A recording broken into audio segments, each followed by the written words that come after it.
Hey y'all, welcome back to my channel. Today I'm sharing with you 12 tips on how to homeschool with babies and toddlers. So if you're interested in hearing more about that, hit that thumbs up button and stay tuned.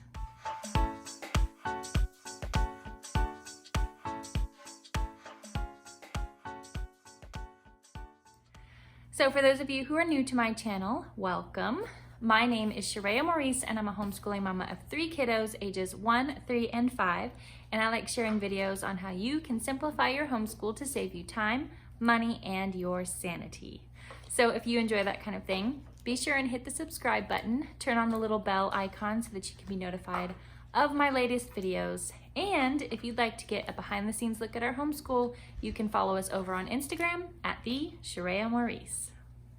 So, babies and toddlers and homeschooling, it can be difficult.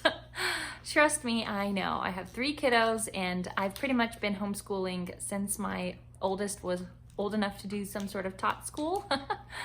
And so I know a thing or two about homeschooling with babies and toddlers. When my oldest son was in kindergarten, I had a toddler, and then now I have a baby, a preschooler, and an elementary age kid. So I have learned all of the tips and tricks there are to homeschooling with babies and toddlers. So I have 12 tips specifically to share with you today. So I'll just get right into it. The first tip that I have for you is to prioritize quality time with your little ones first. The start of your day. Love on your babies first thing in the day before you do any sort of homeschooling lessons or anything like that, because they need to feel that love from you first, and then they're less likely to demand that attention from you while you're getting one-on-one attention to your homeschooled child. So my daughter, she likes it right after breakfast. She will stand by my leg and yell at me, up please, until I pick her up and hold her and just love on her. And honestly, that used to frustrate me because I would be in the middle of trying to get the dishes done and get post-breakfast cleaned up and all of that. And I can't really do that while holding her at the same time. And so one day I just picked her up and I held her and I just stood there and loved on her, played with her, hugged her, tickled her, that kind of thing. And I think it was maybe like 5 minutes. And then she slipped right down and went off to go play, and she was totally fine. And so since then, I have just, when she comes over and asks to be picked up, I love on her. And sometimes I enlist her help with putting the dishes away and things like that. And still try to do what I can while I'm loving on her, but she just likes that closeness with me. So I try to give that to her first thing in the morning. Tip number 2, outside time. Going outside every single day has made such a big difference in our homeschool. It really helps my children who are doing school to get the, gross motor movement, the body energy out so that they can have focused time learning when it's time to do school. And the same goes for my preschooler and my toddler. Getting her out and running around outside and just getting that fresh air really helps her so that when we come inside for school, she's ready to sit and do more quiet, relaxing activities. And so that leads me to my next tip for you. The third tip I have for you is having a special bin or box of learning toys that are specifically taken out only during the homeschool day. That way your children don't lose interest in playing with those special toys, and then it defeats the purpose. So if you have just a little box of toys that you can pull out that they're only allowed to play with during school time, they can sit quietly and do what they need to do while you can do your lessons or, one-on-one school time, whatever it is that you need to do. And they're happy and quiet. My next tip for you is sensory bins. So, I don't know about your toddler, but mine does not like playing with toys. We've had baskets of toys out for her since she was like 6 months, and she never wanted to play with them. She would always be getting into our books or into pots and pans and, Tupperware cups and things like that. And papers, just like whatever she can find, it's not a toy. And so we just got rid of the toys in our living room because it was just taking up space and she wasn't playing with them. And so I needed something for her to do to keep her quiet and busy so that I could do school with my older child. And so I was really resistant to the idea of sensory bins because, you know, it's a mess. But I realized that this might be just what she needs because she's not interested in toys. And if I don't get her something else that she can do or get into, she's gonna find something to get into, and I don't want that. So I started a sensory bin with her, and I just started with, you know, edible beans and dried beans. So if she gets them in her mouth, it's not gonna kill her. And I sat with her for the first few times that I gave it to her, and, you know, always reminded her, keep it in the bin, keep it in the bin. But I also had to let some of that go and realize that I'm trading off maybe having to clean up a few beans here and there so that I can do school with my older children, or I'm just not gonna be able to get school done with them and won't have a mess to have to clean up. So I decided to be okay with a little bit of beans on the floor or in her high chair or whatever. And so I set her up with a sensory bin, and she actually really enjoyed it. And it's right up her alley. She can get into stuff, but it's something she's allowed to get into. And she just can spend, I don't know, like 15 minutes just pouring beans. So tip number 5 is snacks. Snacks are always my go-to fix for keeping a little one quiet and preoccupied while I'm working on a lesson or reading aloud or anything like that. So I often give my daughter more snacks than she probably needs, but she's quiet and happy, and I'm happy with that. So snacks are a major help in being able to homeschool with babies and toddlers. All right, tip number 6 is to include them in the homeschool day. I kind of have been forced to do this just because we do homeschool not all day long, but all morning long. And my daughter, my youngest daughter, is a part of that. And even my preschooler sitting here next to me now, when she was a toddler, she loved to be a part of our homeschool day. I did a video like last year, I think it was my first day in the life kind of video or whatever, where she sat with us at the kitchen table. You know, I wasn't actually teaching her, I would just give her activities to do like color and stuff like that, and she would just pick up whatever it is I was teaching my son, and we would go over our CC memory work, and she would recite it along with us, and so she just picked it up. So anywhere you can include your younger ones in the learning experience, then that's, you know, beneficial to them. And then also doing some sort of taught school with them. I did it with my oldest, and my younger ones now are just getting it by proxy, but doing some sort of taught school with them helps them to feel like they are included in the homeschool day. They have special lessons that they can do and activities that is just for the homeschool day, and then they feel like they're a part, and so it's, you know, it works out. So homeschooling with babies and toddlers just it's best to try and include them any way you can. Tip number 7,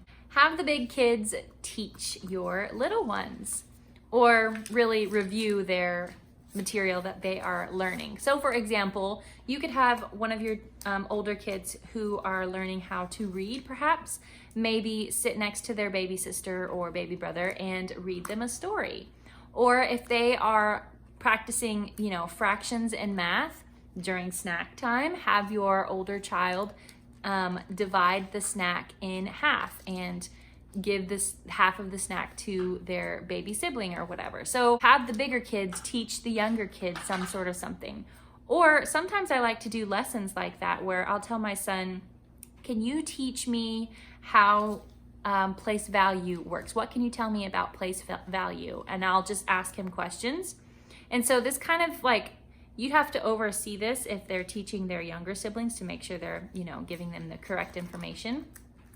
But it's a way to include your little ones in the homeschool and get your big ones helping out with the younger siblings, and also teaching them in the process because they're explaining what they know, which is a form of testing and reviewing and stuff like that. So all of those things combined help to keep your little ones engaged and preoccupied, and you can get a lot done at once. All right, along the lines of bringing in the older siblings to help by teaching them is also use them as babysitters. Now, I don't necessarily think of it like that. I call it special sibling time. And so I'll have my son sit down with me at the kitchen table for our reading lesson, and I'll send my daughter upstairs to play with her baby sister.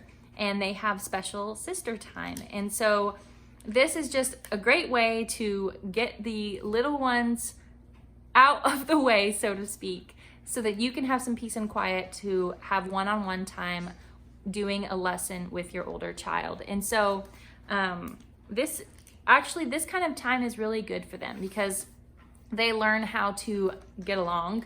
The older one feels important because they're taking care of the younger one, so they're learning good babysitting skills, and they're learning how to play and relate to younger children. And when you couch it in the form of, can you please help me with your baby sibling right now? I need to do this lesson, and I need you to be a big girl and watch your baby sister for me. That makes them feel so special and important because you are relying on them to help you, and they just love it. And so my children, they often switch. I'll be done with my son's reading lesson, and he'll go upstairs and say, okay, Sayla, it's your turn for your lesson. And so she'll come down and he'll go up and play with the toddler, and they have fun doing that. So bringing in the big kids to help babysit is very helpful. Okay, my 9th tip for you really kind of sums up everything that I've been talking about, or all these tips together. And that is really just taking advantage of the time pockets that you have and using them wisely. You really need to take advantage of those time pockets, even if they're small. So even if you've finished a lesson with your child and it's not time for, another lesson or whatever in your day based on your schedule, well, you could just sit, relax, and, post to Instagram, or you could go catch up on the dishes. I mean, do we ever really get caught up on the dishes? That's a whole nother story, but you get my point. You can use those time pockets wisely. So even if you're nursing, you have a nursing baby, during those nursing sessions, you can be doing read alouds to your children. That's what I did whenever I was nursing and doing homeschooling. So whatever chance you have to homeschool and to get things done, take advantage of those time pockets. My 10th tip for you is baby carrying or baby wearing. So for the little ones, like if you have an infant to maybe even a year, I would recommend, if you're homeschooling a couple of other kids and you have a baby, just wear them. Don't even worry about it. Just wear them all the time. Let them nap on you. They'll nurse from you, and you won't be distracted. You know where they are. You know that they're safe, and they'll be just fine. And I would highly recommend that. But if you have an older toddler, I highly suggest getting those baby carriers out and wearing them on your back. I did this recently. My toddler just was not having a good day. She's like 19 months now, and she was not having it. I couldn't put her down. I couldn't have her play. She just wasn't happy with all of the tips and tricks that I just shared with you. And so I put on the Ergo baby carrier. I put her on my back, and I gave her little, favorite stuffy, and she just hung out on my back while I went about the house, taking care of business. I did a lesson with my son. I just got the stuff I needed to get done, and she was happy because she was right next to me. Apparently that's what she needed. She was having a bad day, and she needed her mama. So if all else fails, throw them on your back and continue on with the day. The 11th tip I have for you is similar to baby wearing, is putting them in a safe place, like a pack and play or a high chair. If you are busy doing lessons and you're concerned about, the little ones running off and it's suddenly quiet, and that dreaded silence, like you didn't realize that it was so silent, you were doing a good lesson, and then suddenly like, uh-oh, what are they up to? You don't have that problem if they are contained in a safe space. So pack and plays are saviors. High chairs, I utilize the high chair like all the time. But even, if you have a little bit older, like maybe a 2-year-old who's just not interested in doing anything else that you have to offer, and maybe they're too heavy for you to wear on your back, shut them in their room. Make sure they're safe in there, shut the door and say, okay, you're gonna stay in here until I come and get you. And that helps kind of setting that precedent by doing a solo playtime in the pack and play, because then from there you can slowly expand their boundary. So instead of the pack and play, it's the boundaries of their room. Ultimately, you'll be able to let them be in their room for about 30 minutes to an hour if need be for a quiet time. So it's important to start young, setting that kind of expectation of having a quiet time, having a solo playtime, anything like that, so that you can do school for the rest of your kids. All right, so the final tip that I have for you, my 12th tip, kind of gets a bad rap from most people these days, but when you have tried everything in the book and you're just having one of those days and you really need to get a lesson done, or you just need some quiet time, it is okay to pull out the TV. I mean, put them in front of a show and have them sit and watch so that you can get peace of mind or rest or whatever it is that you need to finish out your homeschool day or just your day. I mean, sometimes we have those days where we can't even homeschool and we just need time. And so the TV really helps. And it's not like you're doing that every day, and don't feel badly about doing it. All moms have those days where they just need a little babysitter and the sibling babysitting thing is not functioning. So the TV. So you need to have some good educational shows or wholesome shows in your back pocket that you can pull out in a jam and have them sit and watch. And so a few that I personally recommend are on Right Now Media is Superbook and Character Builders. Those are only like 30-minute shows and they're wholesome and good. They teach good Christian biblical qualities and characters. Character Builders specifically, Superbook about the Bible and the Bible stories.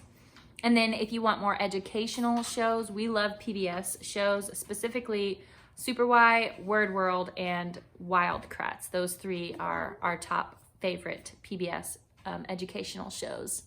And then we also have a few DVDs of the Leapfrog Learning DVDs.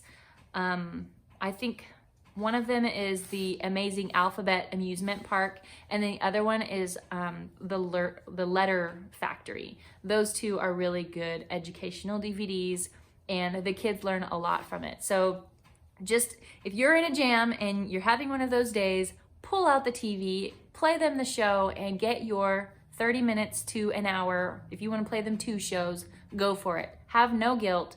Just do what you got to do, okay?